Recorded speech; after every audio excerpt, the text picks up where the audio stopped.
No início do século XX, quase todos os Estados Unidos foi tomado por uma epidemia de tuberculose. Devido a isso, cidades inteiras foram devastadas e principalmente Louisville teve as taxas de mortalidade mais altas dos Estados Unidos, porque estava localizada em uma planície pantanosa.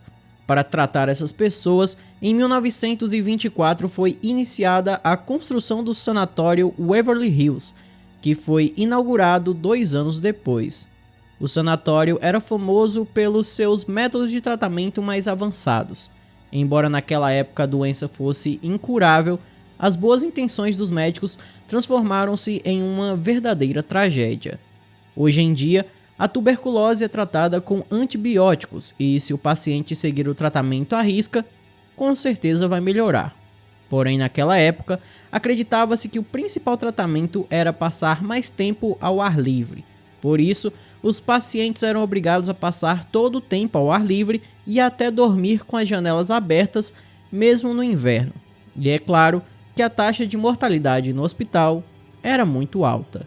Para evitar que os pacientes vissem quantas pessoas estavam perdendo suas vidas, a administração ordenou a utilização de um túnel subterrâneo que levava à base do morro onde ficava o sanatório. Era por ele que passavam os cadáveres e o túnel ia direto para a estação ferroviária.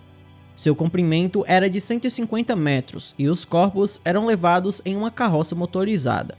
Funcionários e pacientes chamavam esse caminho de Túnel da Morte.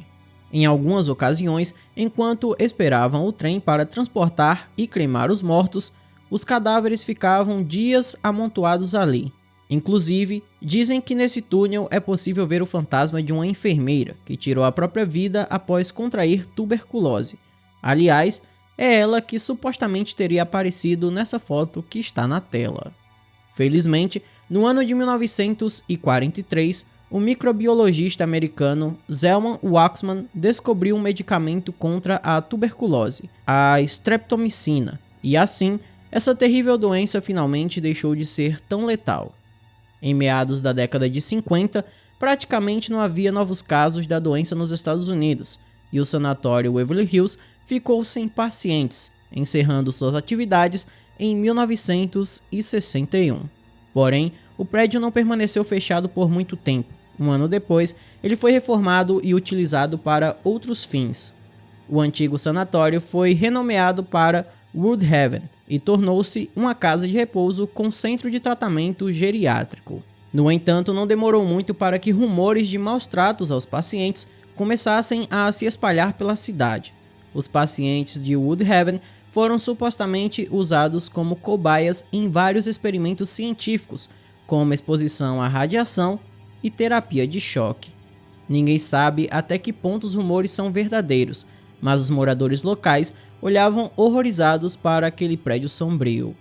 Provavelmente, devido a esses rumores, os idosos que tinham problemas mentais mais leves foram enviados para um hospital psiquiátrico, e essa redução de financiamento fez com que os idosos fossem mantidos em condições realmente terríveis. As inspeções do hospital revelaram inúmeras violações, com o caso sendo levado ao tribunal em 1980, e o sanatório foi fechado de vez.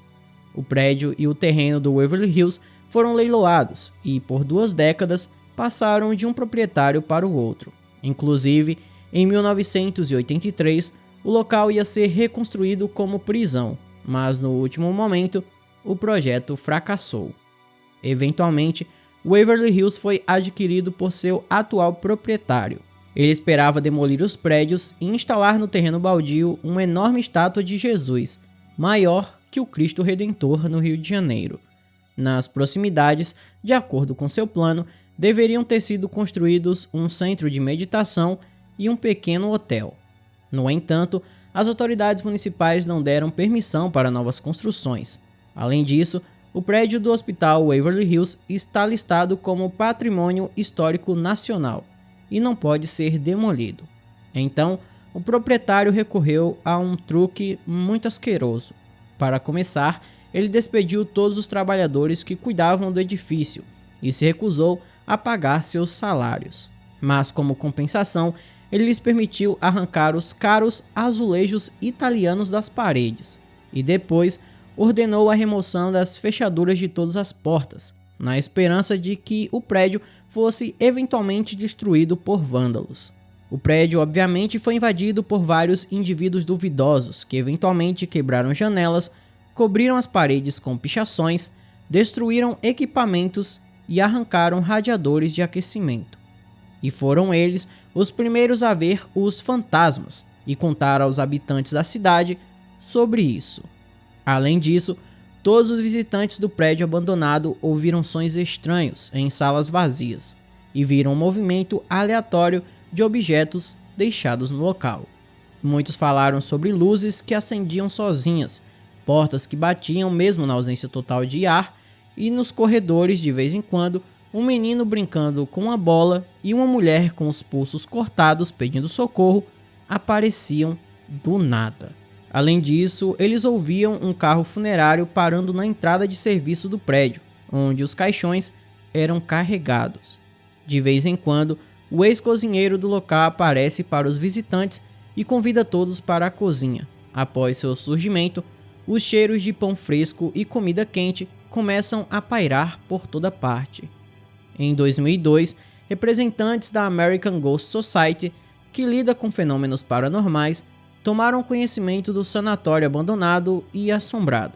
Eles estudaram o prédio e o túnel da morte, metro por metro, e é justamente nele que os fantasmas são encontrados com mais frequência. Inclusive, foi ali que a foto da enfermeira que mostrei anteriormente foi tirada. Além disso, a maior atividade sobrenatural foi observada no quarto e quinto andares. O quarto andar já foi reservado para cirurgia e cuidados intensivos. Hoje em dia dizem que dá para ouvir muitos gemidos e pedidos de ajuda. Os pacientes com problemas mentais eram alojados no quinto andar e isolados dos demais, antes de serem encaminhados para um hospital especializado. As salas das enfermeiras também ficavam lá, e um dos quartos, o quarto 502, é onde vários residentes do lar de idosos perderam suas vidas. Aliás, uma enfermeira teria tirado a própria vida nesse quarto em 1928. Ela havia acabado de completar 29 anos, estava grávida e não era casada.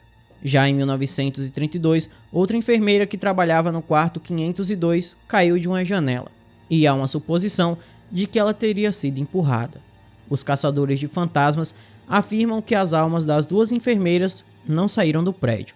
Figuras femininas aparecem constantemente na sala, silhuetas brilham pela janela e vozes são ouvidas mandando todos saírem dali. Acredita-se que cerca de 63 mil pessoas encontraram seu fim nesse sinistro sanatório.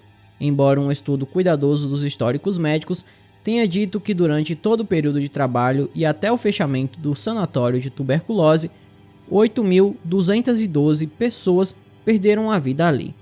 Vários outros vieram a óbito durante o período em que o Waverly Hills foi convertido em uma casa de repouso. Atualmente, o sanatório é o lugar abandonado mais popular da América. Os danos externos ao prédio de 5 andares são quase invisíveis, exceto por pequenas rachaduras na fachada e pela ausência de quase todas as janelas.